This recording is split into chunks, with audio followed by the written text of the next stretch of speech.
بسم اللہ الرحمن الرحیم الحمد للہ رب العالمین والصلاة والسلام علی سید الانبیاء والمرسلین وعلی آلہ الطیبین الطاہرین سیما بقیۃ اللہ فی الارضین ولعنۃ اللہ علی أعدائهم أجمعين من الآن إلى يوم الدين. ایک صلوات پڑھ دیجیے. اللهم صل على محمد وآل محمد. أما بعد قال الله تبارك وتعالى في كتاب الحكيم الذي خلق الموت والحياة ليبلوكم أيكم احسن عملا. ایک صلوات پڑھ دیجیے. اللهم صل على محمد وآل محمد. ایک صلوات پڑھ دیجیے کہ میں آج مجلس پڑھ سکوں. اللهم صل على محمد وآل محمد. ہمارے ان چند روزہ مجالس کا عنوان understanding the philosophy of human trial ہے.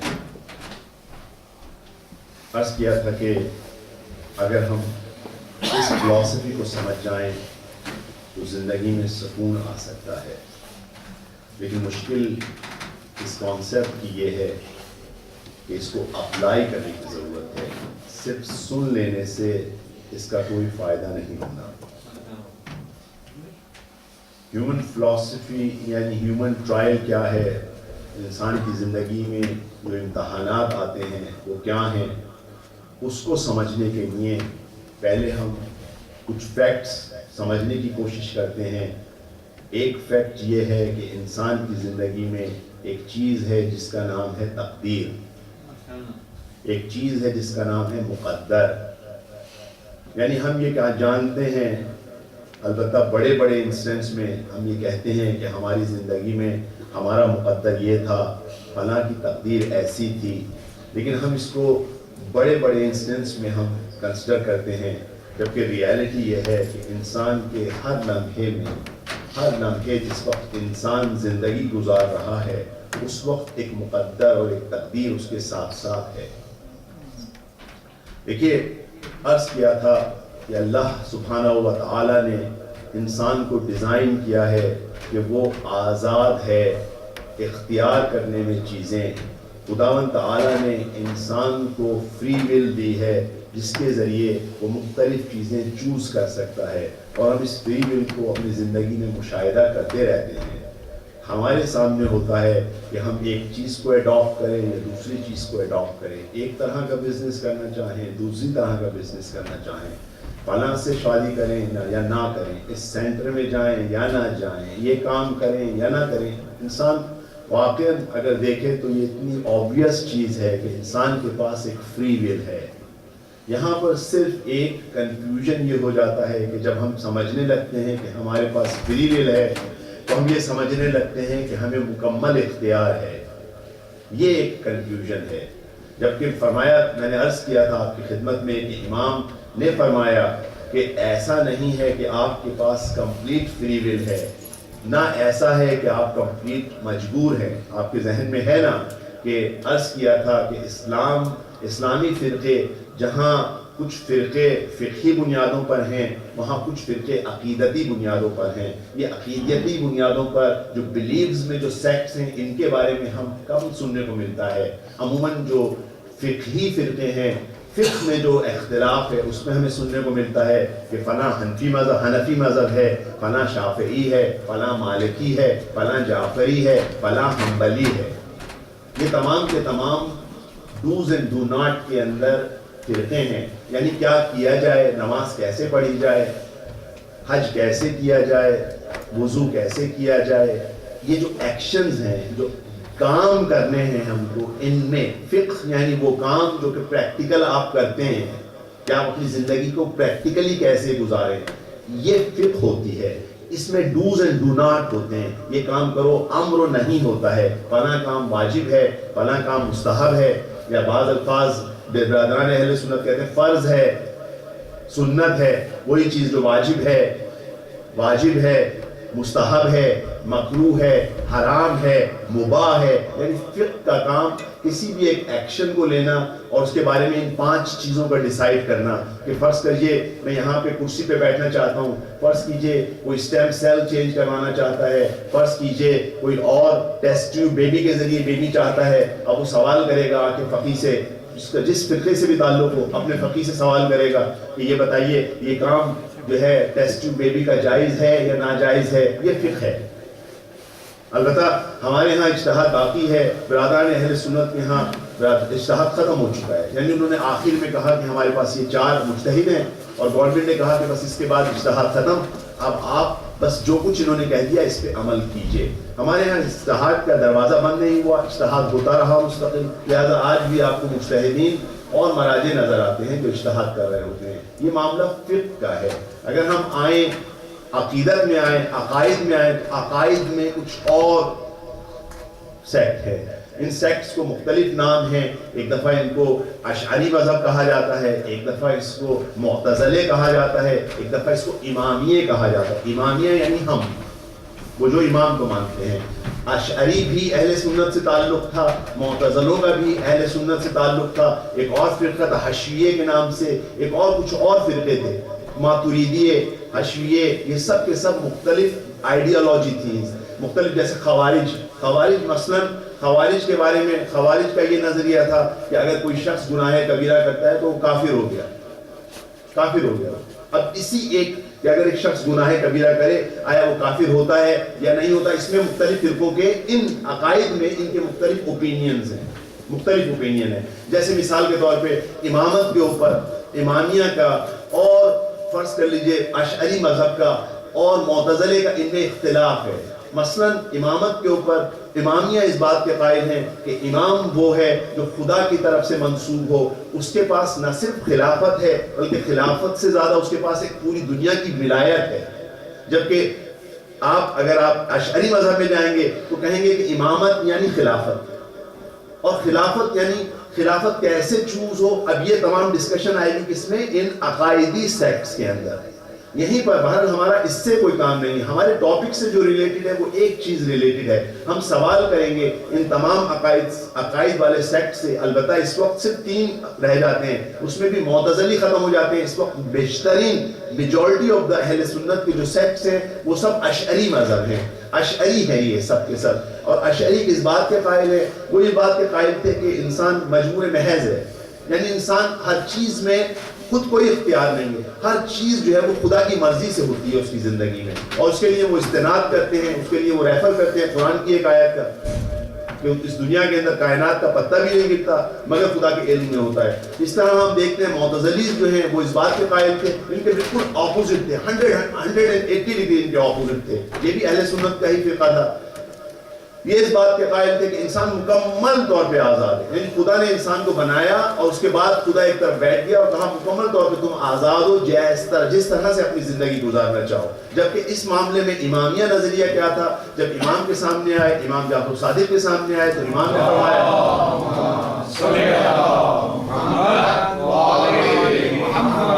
امام نے فرمایا لا جبر ولا تفویض والامر ولکن الامر بین الامرین، یعنی جو نہ جبر ہے نہ تفویض ہے، یعنی جبر نہیں ہے، آپ کو فورس نہیں ہے کہ ٹوٹل آپ بے اختیار ہیں. کیونکہ اگر جبر ہو، دیکھیے اگر اشعری مذہب کے اس آرگیومنٹ کو مان لیا جائے کہ ہر چیز خدا ہی جس طرح سے چاہے، مثلا میں یہ ہاتھ کے ہاتھ مارنا چاہتا ہوں، خدا مارے گا، خدا چاہے گا تو ماروں گا ورنہ نہیں ماروں گا، میرا اپنا کوئی اختیار نہیں ہے. تو پھر آپ سوال یہ کریں گے پھر جہنم اور دوزخ کس لیے ہے؟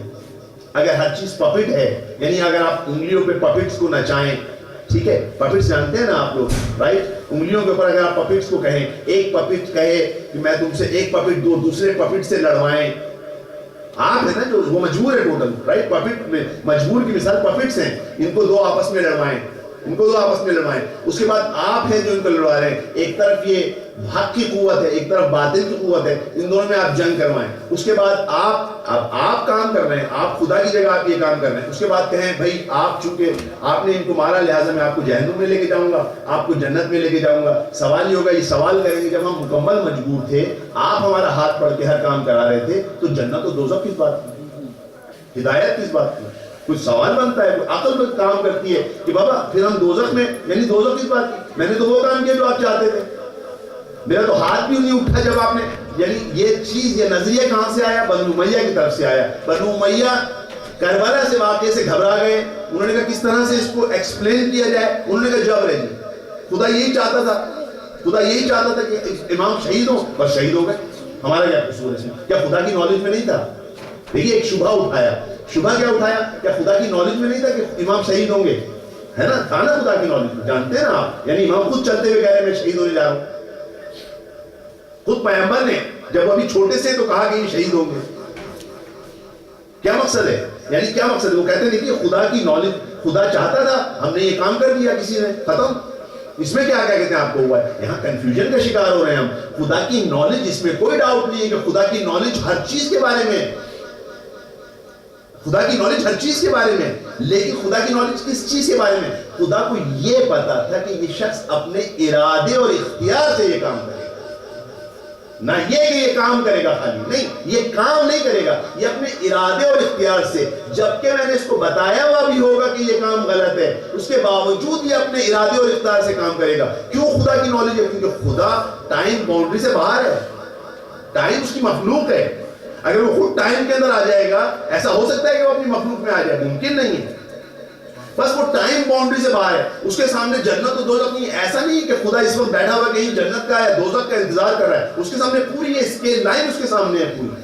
جیسے آپ ہیلی کاپٹر پہ آ جائیں, ایک دریا بہ رہا ہے, جب آپ ہیلی کاپٹر پہ ہیں تو آپ کو پورا منظر نظر آ رہا ہے, آپ کے سامنے پورا اسکوپ, آپ کے سامنے ہر چیز, آپ کے سامنے خدا کے سامنے ہر چیز ہے. آدم سے لے کے خاتم تک ہر چیز ہے خدا کے سامنے, آدم کی پیدائش سے قیامت تک ہر چیز خدا کے سامنے ہے. اس وقت کوئی چیز باہر نہیں ہے اس سے. تو خدا جانتا ہے کہ یہ لوگ اپنے ارادے اور اختیار سے ایک کام کریں گے. اس کے علم کا مطلب یہ نہیں کہ ہم مجبور ہیں, اس کے علم کا مطلب یہ نہیں کہ ہم مجبور ہیں. اور صرف قرآن کی اس آیت پہ کیوں جاتے ہیں؟ اتنی ساری آیتیں کہ ہم نے ہر چیز کو آپ کے سامنے رکھ دیا. اب آپ کے اوپر ہے اما شکورا اما کفورا, آپ شکر کریں یا کفر کریں, آپ کے اوپر ہے کہ آپ کیا کہتے ہیں, نیکی کریں یا بدی کریں. اور ہم دیکھتے ہیں خود اپنے اندر پاتے ہیں, ایک بچہ ہمارے سامنے آیا, ہمیں غصہ آ گیا, اب ہمارے ہاتھ میں ہے کہ اپنے غصے پہ قابو پائیں, اس کو غصہ اس پہ نکالیں, ہمارے ہاتھ میں. یعنی اتنی آبویس چیز ہے. اگر آپ یہ کہتے ہیں کہ مجبور ہیں, آپ میرے سامنے آئے, میں آپ کے منہ پہ تھپڑ مارتا ہوں. دیکھیے نا, وہی ابو حنیفہ کے سامنے بہلول نے یہی تو کیا نا, کہ جب آپ مجبور کے قائل ہیں, بہلول آئے ابو حنیفہ کے سامنے, ایک اٹھائی انہوں نے پتھر ان کے منہ پہ مارا, سر پہ. اب ابو حنیفہ کس بات کے قائل تھے کہ یہ کیسے ہو سکتا ہے؟ یہ ہر چیز جو ہے خدا کے ارادے سے. تو بولو اس کو کورٹ میں لے گئے کہ بھائی انہوں نے مجھے پتھر مارا. جو آپ تو قائل ہیں جبر کے, جب آپ قائل ہیں جبر کے, تو میں نے تو نہیں مارا, میں نے تو نہیں مارا آپ کو, آپ کو تو نہیں مارا. دوسرے ابو حنیفہ اس بات کے قائل تھے کہ بھئی خدا کیسے انسان کو, شیطان کو جہنم میں جلائے گا, وہ تو خود آگ سے بنا ہے. تو اب بہلول نے کہا دیکھیے یہ پتھر تو مٹی سے بنی, آپ بھی مٹی سے بنے, یہ مٹی سے مٹی کو کیسے نقصان پہنچا دیا. پھر ان کا تیسرا عقیدہ یہ تھا کہ خدا اگر ہے تو نظر کیوں نہیں آتا. تو انہوں نے پتھر مار کے اس کو بتایا, انہوں نے کہا کہاں ہے درد, دکھائیے مجھے, اگر درد ہے تو نظر کیوں نہیں آتا. بہلول نے ایک پتھر سے تینوں باتوں کا جواب دے دیا. بہلول نے ایک پتھر سے. دیکھیے یہاں امام کی ضرورت نہیں, امام کا شاگرد جواب دے دے گا, امام کا شاگرد جواب دے دے گا. بس اشعری یہ جواب, یہ لوز جواب ہے. اچھا اس کا مطلب کیا ہے کہ خدا انسان مکمل طور پہ خود مختار ہے. ظاہراً لوگ اس پر قائل ہوتے ہیں کہ انسان مکمل طور پر خود مختار ہے, ہم سمجھتے ہیں ہمیں مکمل اختیار ہے. نہیں, اس کو کنٹرول کرنا ہے. یہ پہلے والے سے زیادہ ورس ہے.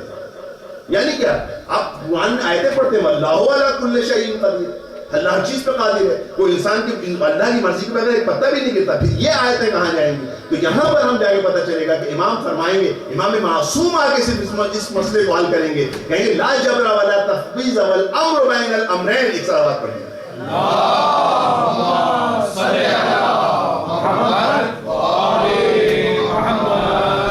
انسان کے پاس ارادہ و اختیار ہے، لیکن وہ ٹرانزیکشن جو کمپلیٹ ہونی ہے وہ خدا کا ایک اسکینر کرے گا. عرض کیا تھا میں نے آپ کے سامنے، آپ اپنی پوری ایفرٹ کیجیے. آپ کو کہا جائے گا do your best effort, do your best effort. آپ نے جو آپ نے کام کرنا ہے اس کو بیسٹ انداز میں کیجیے، اس طرح سے کیجیے کہ جو آپ نے بیسٹ ریزلٹ دینا ہے. لیکن جو ریزلٹ ہے it has to go through a scanner, it has to go through a scanner. اور یہ اسکینر کے یہ ایگزیکٹلی مقدر ہے، یہ اسکینر کا نام مقدر ہے. اگر آپ کے مقدر میں یہ ہے، آپ ایک کوشش کر رہے ہیں، فرض کر لیجئے میں آج مثال اس طرح سے دے دوں، اکثر میں نے مثال اس طرح سے دی ہے، میں آپ کو مثال چونکہ میرے پاس ٹائم کم ہوتا ہے اس لحاظ میں ہر طرح سے مثالیں نہیں دیتا. میں ہمیشہ یہ کہتا ہوں کہ مثلاً ایک صاحب ایک چاہتے ہیں کہ ایک بہترین وائف ہو ان کی، یہاں میں الٹا کر دیتا ہوں، ایک خاتون چاہتی ہیں کہ ان کے بہترین ہسبینڈ ہوں، ان کی خواہش ہے. ان کے ماں باپ بھی اس کے لیے بہترین ٹرائی کرتے ہیں، کوشش کرتے ہیں، جا کے حسب و نسب دیکھتے ہیں، ہر چیز دیکھتے ہیں ان کی ایجوکیشن دیکھتے ہیں، ہر طریقے سے ان کا اخلاق دیکھتے ہیں. اور یہ تمام کی تمام ایفرٹس ہو رہی ہیں، یہ تمام کی تمام ایفرٹس کر رہے ہیں. لیکن یہ تمام کی تمام ایفرٹ کس سے نکلیں گے؟ اسکینر سے. اسکینر کون سے؟ مقدر کے اسکینر سے. اگر مقدر کہے گا کہ آپ کے مقدر میں اچھا اسکینر ہے تو پاس ہو جائے گی ایفرٹ، آپ کو ایک ایسا مل جائے گا جس کے لیے آپ ٹرائی کر رہے ہیں. اگر اسکینر کہے گا نہیں، مقدر کہہ رہا ہے نہیں، تو آپ کو نہیں ملے گا. میں نے آپ کے سامنے دعا بھی کی تھی کہ لو دعا اسرافیل و میکائیل، حتیٰ کہ اگر اسرافیل و میکائیل اور تمام کے تمام لوگ مل کر دعا کریں تو یہ کام نہیں ہو سکتا، یہ کام نہیں ہو سکتا. خدا یہ کام نہیں کرے گا. کیوں؟ کیونکہ مقدر اہم ہے. اب یہاں سے دوسرا سوال پیدا ہوا، پھر مقدر کیوں ہے؟ ایسا کیوں ہے کہ کبھی ہماری ایفرٹس پاس ہوتی ہیں، کبھی ہماری ایفرٹس فیل ہوتی ہیں؟ دیکھیے میں جانتا ہوں کہ میں بعض چیزیں آپ کے سامنے ریپیٹ کر رہا ہوں، لیکن یاد کر لیجیے یہ ٹاپک اتنا مشکل ہے کہ اس کو جب تک میں 3-4 دفعہ آپ کے سامنے ریپیٹ نہیں کروں گا یہ چیز ڈائجسٹ پوری طرح نہیں ہوگی. اس کا کوئی بھی ایک فیکٹر مسنگ رہ گیا تو اس کا وہ اثر نہیں ہو پائے گا. لہٰذا اسٹیپ بائی اسٹیپ اپنے ذہن میں رکھیے، سوالات رکھیے، اس کے جوابات رکھیے. اب وہ اسکینر کیا کام کرتا ہے، اسکینر کا کرائٹیریا کیا ہے؟ یہاں پہ آپ کے سامنے ہم نے کہا دیکھیے اللہ سبحانہ و تعالی نے انسان کو خلق کیا. کس لیے خلق کیا؟ کس لیے خدا نے انسان کو؟ تاکہ اس کو آزمائے. مختلف آیات ہیں، یعنی ہم خدا قسم کھا کے کہہ رہے ہیں ہم نے انسان کو نطفہ امشاج سے خلق کیا.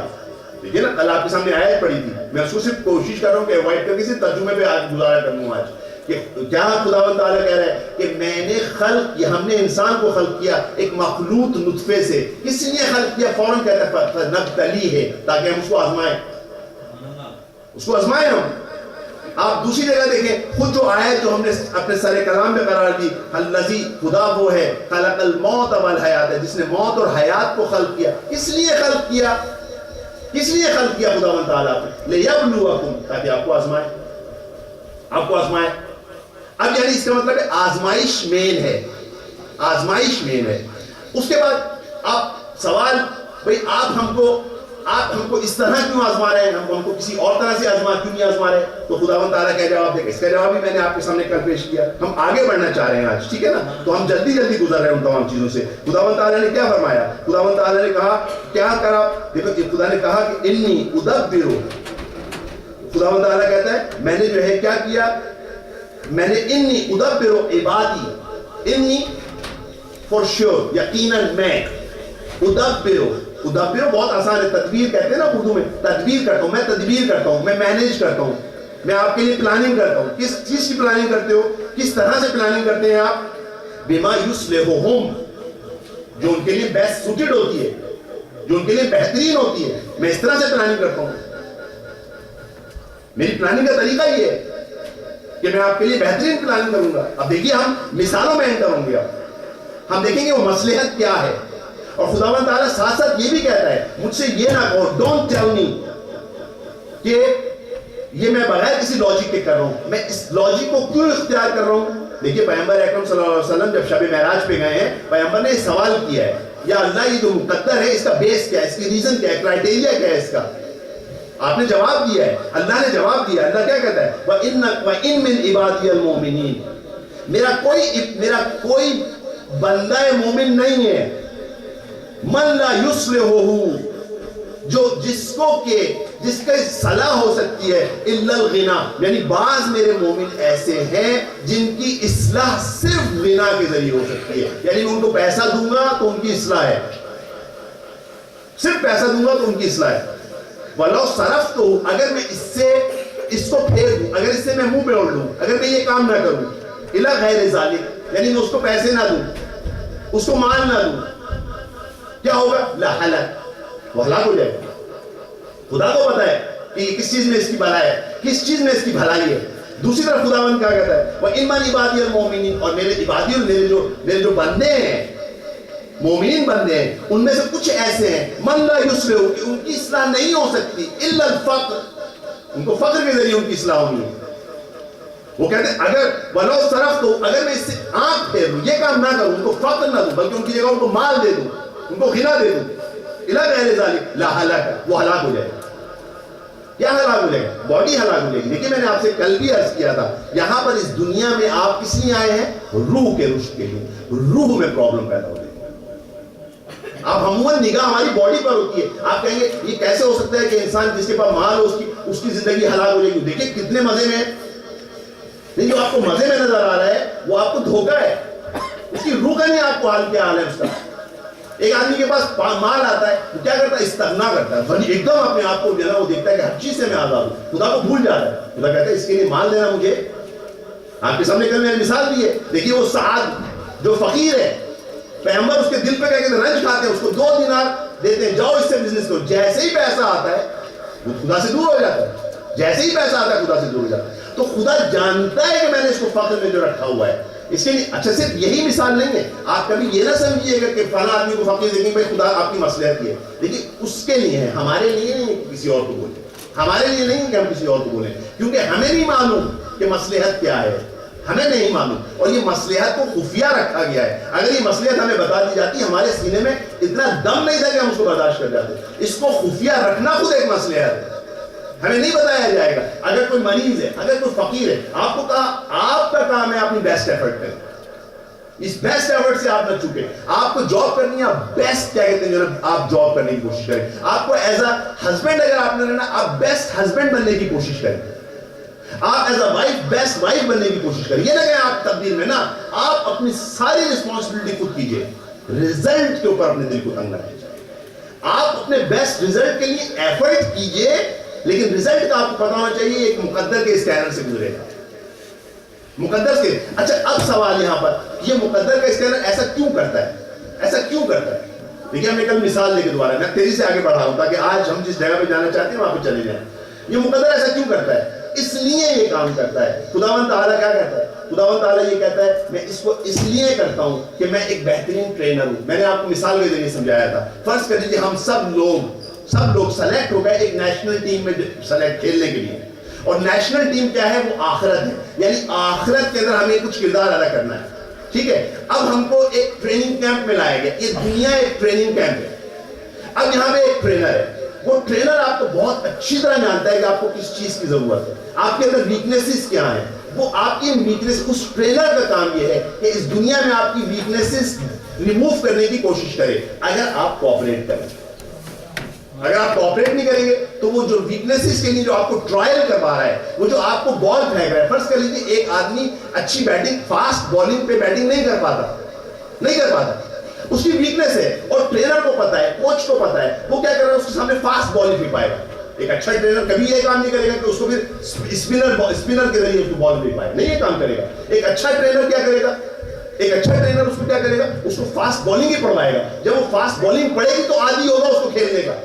جب وہ شروع کے اندر اس کو کھیلنے لگے گا تو تکلیف ہوگی اس کو. ایک دفعہ اس کا ہیلمٹ پہ لگے گا، ایک دفعہ جسم پہ بال آ کے لگے گی، ایک دفعہ اس کو تکلیف ہوگی، چلائے گا، چیخے گا. لیکن ٹرینر کو پتا ہے کہ یہ اس کے لیے ضروری ہے، اس کے لیے ضروری ہے. بس اس کو آپ روح پہ لے جائیے. اس روح کے لیے مختلف چیزوں کی ضرورت ہے. اس روح کے لیے مختلف چیزیں. ایک دفعہ اس کو صبر چاہیے، ایک دفعہ اس کو تواضع چاہیے، ایک دفعہ صبر کا انجیکشن لگوانا ہے اس کو. ایک الاؤ کرے گا یہ ایک دوسرا مومن. دیکھیے خدا ہر چیز پہ یاد کر لیجیے.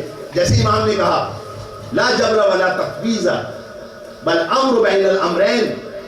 امر بین امرین ہے. اب اور خدا ہر چیز پہ قادر ہے. اس پہ یقین رکھتے ہیں نہیں رکھتے ہم؟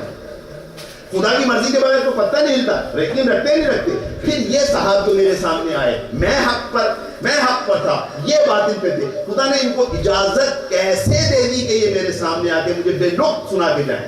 کیسے اجازت دے دی؟ کوئی وجہ ہوگی؟ یا انہوں نے یہ اتنے آزاد ہو گئے کہ خدا کی حکومت سے کہتے نکل گئے؟ ایسا نہیں ہے. خدا نے ان کو اجازت دی ہے، یعنی یہ کرنا چاہتے تھے. کام انہی کا ہے، کام انہی کا ہے. یہ چاہتے تھے، انہوں نے اپنے اندر غصہ تھا، ان کو کیا کہتے ہیں، کوئی چیز، کوئی حسد تھا، کوئی چیز تھی، ان کے انٹینشن ہوئی، انہوں نے ارادہ کیا، زبان ہلائی، سارے کام انہوں نے کیے. آخر میں اسکینر نے کہا اوکے کیجئے، آپ بے حرمتی کیجئے ان کی. کیوں خدا نے ان کو اجازت دی؟ وائی اللہ allowed him؟ تو میرا صبر کا، خدا کو پتا تھا کہ اس کے پاس صبر کا پیمانہ کم ہے، اس کے اندر ویکنس سے صبر نہیں کر سکتا. آپ کو کہا آپ صبر کرو. اس کو کہا تھا اپنے امتحان میں کامیاب رہے، ایسا کام نہ کیجئے آپ. وہ اپنے امتحان میں فیل ہوا، آپ صبر کر کے اپنے امتحان میں پاس ہو گئے. ایک سلوات کرو. اللہم صلی علی محمد وآل محمد. بس آپ سمجھ لیجئے کہ ایک ٹرینر کا کام یہ ہے کہ جس چیز کی ڈیفیشنسی ہے اسی کا شاٹ لگایا جائے. اگر صبر کی کمی ہے، صبر کا شاٹ لگے گا. اگر تواضع کی ہے، اس کا شاٹ لگے گا. یہ شاٹ لگنے کا معاملہ ہے، اور شاٹ لگتے وقت اسٹارٹنگ پین ہوتا ہے تھوڑا سا، لیکن اس کا فائدہ زیادہ ہوتا ہے. ایک سلوات کرو. اللہم صلی علی محمد وآل محمد. اور دیکھیے بہت واضح احکام ہے خدا کی طرف سے. خداوند تعالیٰ نے کہا مجھے نہیں سکھاؤ، کیونکہ ہم کہہ سکتے ہیں مولا آپ کیا کہتے ہیں، ہمارا پیسے کی جگہ ہم سے صحت کا امتحان لے لیجیے، ہمیں مریض کر دیجیے، ہمیں فقیر نہ کیجیے. کوئی کہتا ہے مجھے ایسا ہسبینڈ نہیں چاہیے، مجھے اس کی جگہ کوئی اور کیا کہتے ہیں میرا امتحان لے لے. بعض بچے کہتے ہیں مجھے ایسے ماں باپ نہیں چاہیے، مجھے ان کی جگہ کوئی امتحان لے لے. خداوند تعالیٰ کیا کہے گا؟ خداوند تعالیٰ کیا کہے گا؟ دیکھیے ابھی تک میں کل کی بات پہ چل رہا ہوں، ابھی تک میں نئی بات شروع نہیں کی. میں کیا کہے گا خداوند تعالیٰ؟ یا عبادی، اے میرے بندو، اعبدونی، میری اطاعت کرو، فیما امرتکم، جس میں نے تم کو کہا ہے. یہ جو اطاعت کرنا ہے، دیکھیے میں نے آپ کو پہلے کہہ چکا ہوں، یہاں پر عبودیت سے مراد عبادت نہیں ہے. جو خداوند تعالیٰ نے کہا تھا وما خلقت الجن والانس الا لیعبدون، یعبدون کو ہم لوگ کبھی غلط کہتے ہیں کہ میں نے انسانوں اور جنوں کو خلق نہیں کیا مگر یہ کہ عبادت کے لیے. نہیں، عبادت کے لیے نہیں، عبودیت کے لیے، بندگی کے لیے خلق کیا. یہاں پر بھی کہا جا رہا ہے میری بندگی کرو، کیونکہ اگر خالی عبادت کہیں گے تو معاملہ صرف نماز اور روزے اور ان تک پہنچ جائے گا. عبودیت ہوگی تو پوری زندگی ہوگی. عبودیت پوری زندگی کو ملک کرتی ہے. جب ماسٹر ہوتا ہے، جب آقا ہوتا ہے تو پوری زندگی میں وہ کرتا ہے. صرف اس کو عبادت کا حکم نہیں دیتا، اس کو بولتا ہے یہ کرو، یہ نہ کرو، یہ کرو، یہ نہ کرو. ہر چیز میں اس کو کہتا ہے یہ کھاؤ، یہ نہ کھاؤ، یہ کرتا ہے. عبودیت یہ ہوتی ہے. تو خداوند تعالیٰ کیا کہہ رہا ہے؟ دیکھو میں جو تمہیں جس چیز کی عبودیت کا حکم دے رہا ہوں اس پہ عمل کرو. وَلَا تُعَلِّمُونِي، مجھے مت سکھاؤ. وَلَا تُعَلِّمُونِي مَا يُصْلِحُكُمْ، کہ تمہاری مصلحت کیا ہے. یعنی میں لارڈ کو کہوں، وہ ڈیزائنر ہے، مجھے اپنی روح کا قطعاً اندازہ نہیں ہے کہ میری روح کیا چاہتی ہے، میری روح میں کیا مرض ہے، میری روح کی کیا نیڈ ہے. دیکھیے ہم نہیں پہچان پاتے اپنی روح کی نیڈ، ہم اپنی روح کو نہیں پہچان پاتے. اور ہم خدا کو کہیں کہ نہیں آپ میرا امتحان جو ہے پیسے سے نہ لیں، مرض سے لے لیں. خدا کہے گا وَلَا تُعَلِّمُونِي، مجھے نہیں نصیحت کرو، مَا يُصْلِحُكُمْ، کہ تمہاری مصلحت کیا ہے. کیوں اس کی ریزن کیا ہے؟ وَإِنِّي عَالِمٌ، I am the most knowledgeable، I am the most knowledgeable about you. ایک نمبر سیکنڈ وَلَا أَبْخُلُ عَلَيْكُمْ بِمُصَالِحِكُمْ، اور میں I'm not stingy، میں بخیل نہیں ہوں. دیکھیں ایک ٹرینر جو موسٹ نالجبل ہو اور آپ کی پروگریس کے لیے بخیل بھی نہ ہو، وہ کہتا ہے مجھے تو نہ سکھاؤ. آپ کسی ٹرینر کے سامنے کہیں کہ بھائی مجھے آپ فاسٹ بولنگ نہ کرائیں، مجھے آپ کیچ پہ لگا دیں، کہے گا آپ اچھی کھلاڑی نہیں بن سکتے. اب وہ یہ نہیں کہہ سکتا مجھے پرواہ نہیں ہے اچھے کھلاڑی بننے. یہاں مسئلہ پرواہ کا نہیں ہے، یہاں تو بابا آپ فورس میں، یہاں پر آپ دیکھیں یہاں پہ آپ کا اختیار نہیں ہے. یہاں آپ جبر میں ہیں. آپ دعائے کمال میں پڑھتے ہیں نا، کیا پڑھتے ہیں آپ؟ لا فرار من حکومت، پڑھتے ہیں نا آپ دعائے کمال میں. ایک لفظ ہوتا ہے کیا کہتے ہیں؟ لا فرار من حکومت. یہ ہے اس کے معنی، آپ کی حکومت سے، آپ کی اتھارٹی سے فرار نہیں ہوگا. آپ ٹرینر سے فرار نہیں کر سکتے. ٹرینر کہہ رہا ہے یہ تو یہ. اب آپ کہیے فیل ہو جائیں، آپ کہیں آپ کو فاسٹ بولنگ کرا رہے ہیں، آپ نہیں کیچ کر رہے، آپ کی چوٹیں آگے لگ رہی ہیں، لگتی رہیں گی آپ کی چوٹیں، درد بڑھتا رہے گا. درد کم کرنے کا طریقہ کیا ہے؟ اطاعت کرنا، اس بال کو کھیلنا شروع کر دیں جس طرح ٹرینر نے بتایا ہے، جس طرح ٹرینر نے بتایا ہے. بس اگر ایک ہسبینڈ ایسا ہے جو بد دماغ ہے تو آپ آپ کو آپ کے لیے بھی خود خدا پورا ایک ملا ہوا ہے, دستور ملا ہوا ہے کس طرح سے آپ بہیو کریں, ایسا ہو صبر کیجئے, آپ اس اپنے اخلاق کو بہتر کیجئے, آپ کا اخلاق اچھا ہوگا وہ آہستہ آہستہ شرمندہ ہونے لگے گا. آپ یہ کام کیجئے, آپ فلاں کام کیجئے, آپ آئے جب ہسبینڈ آئے تو آپ اس کو ریسیو کیجئے اچھی طریقے سے. ٹھیک ہے, میں آپ کے سامنے ابھی آؤں گا اس کے اوپر, میں چاہ رہا ہوں کہ جلدی سے آگے بڑھ جاؤں. ایک سلوات پڑھ دیجیے.